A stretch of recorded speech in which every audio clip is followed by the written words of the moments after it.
Buenos días, licenciada. Nuestro grupo va a exponer sobre la existencia humana y el sentido de la vida. Estamos integrados por Emilio Almeida, Bravo Ariel, Cruz David y Jacob Angélica. Esperamos y sea de su agrado. La búsqueda del sentido a través de la razón. Las personas siempre han buscado el sentido de la vida y utilizan la razón para identificar conceptos, cuestionarios, para hallar la coherencia y así separar y deducir nuevos conceptos que lo lleven a la búsqueda del sentido. El conocimiento y la verdad. En pleno siglo XXI vivimos y construimos una sociedad en la que el conocimiento es el recurso más básico e indispensable, tanto en lo social como en lo político y lo económico. El mayor reto actual es convertir toda nuestra información en conocimiento que nos sea útil. Diferentes formas de conocimiento. El conocimiento es la relación entre un sujeto y un objeto, en la cual el sujeto incorpora su mente y entiende la realidad del objeto conocido. Aunque cada persona tiene su propia manera de establecer esta relación, tenemos diferentes formas de conocimiento. Conocimiento cotidiano es el cual se obtiene de forma empírica y espontánea, basándose en la experiencia, el cual ha permitido a la humanidad acumular conocimientos prácticos para su supervivencia. El conocimiento técnico, este es igualmente un conocimiento basado en la experiencia. Este con el tiempo ha sido considerado universal, se basa en las causas y puede ser aprendido. El conocimiento científico, el cual es racional y se llena un método riguroso que permite conocer las causas y las leyes que rigen a los fenómenos. Este busca establecer comprobaciones a través de hipótesis. El conocimiento reflexivo, en el cual podemos encontrar diferentes matices en función al valor que se le da a los elementos que participan. En este caso, el sujeto y el objeto. En esta clasificación se encuentran el realismo, el subjetivismo, el idealismo, el racionalismo y el empirismo. La filosofía, la teología y la ciencia. Aunque en sus inicios las diferentes formas de saber se interrelacionaban, el desarrollo y la diversificación de estas las llevó a su distinción. Mas a pesar de la aparente confrontación de las mismas, el horizonte del verdadero progreso terminará siendo el conocimiento de la realidad y la verdad sobre todo. La filosofía y el sentido de la vida. La definición más clásica de filosofía es que se trata de la ciencia o del saber que quiere conocer a través de la razón y las causas últimas de la realidad. Lo característico de la filosofía es la búsqueda del conocimiento racional sin otra finalidad que el saber. La filosofía y preguntas existenciales. Cuando intuimos la idea del ser, de la contingencia de la existencia y de que, en lugar de ser, podría haber no ser, nos damos cuenta que hay algo que mantiene todo existiendo y que somos pequeños y vulnerables ante esta inmensa realidad. Con el descubrimiento de la propia existencia, también descubrimos la de los demás, que también son seres humanos en la misma situación existencial, igual en dignidad y en capacidad para plantearse preguntas más radicales. La metáfora en la comprensión del ser.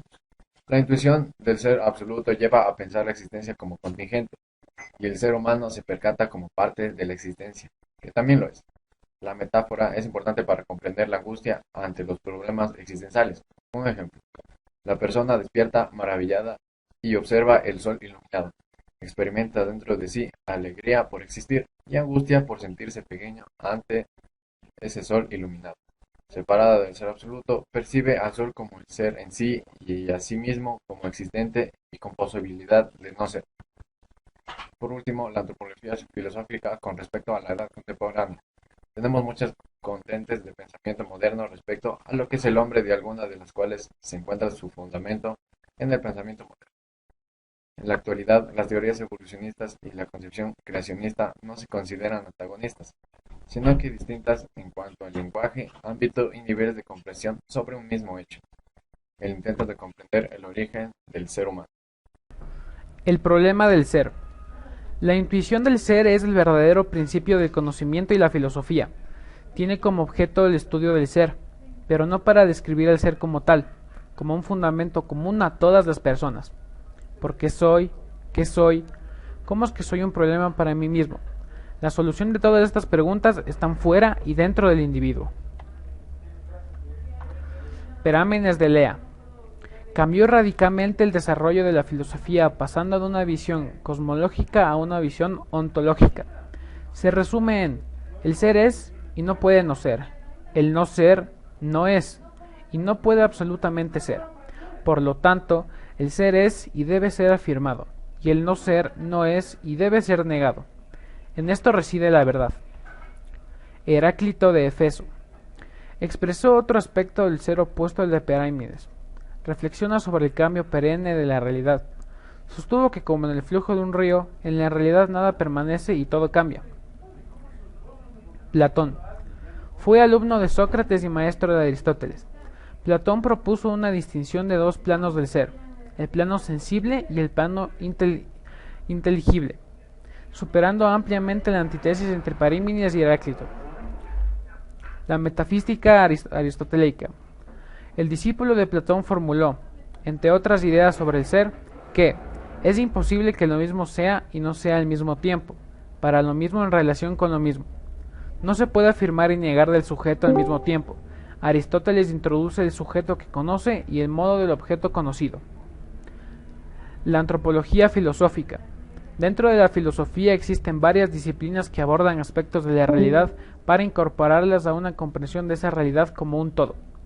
Dentro de estas se encuentra la antropología filosófica, cuyo objeto material de estudio es el humano hombre. El pensamiento moderno. Con el humanismo y la ilustración, el ser humano fue revalorizando desde su capacidad racional. La conocida frase de René Descartes, filósofo francés: pienso, entonces existo.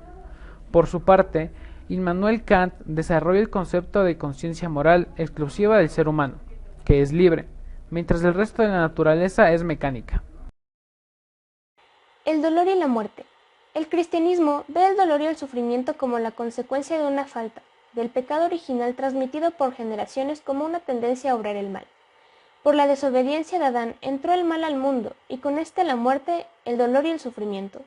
Sin embargo, Dios también ha dispuesto el remedio a estos males, cuando los asociamos al sufrimiento de Jesús, ya que Él asumió nuestro dolor para llevarnos a la salvación.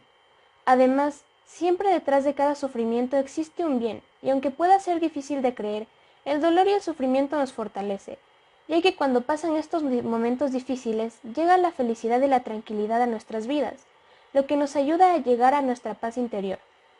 Según el cristianismo, la muerte también es producto del pecado original, ya que después de la traición de Adán y Eva, ambos fueron condenados a morir, y por ende, esto es algo que fue heredado a las futuras generaciones.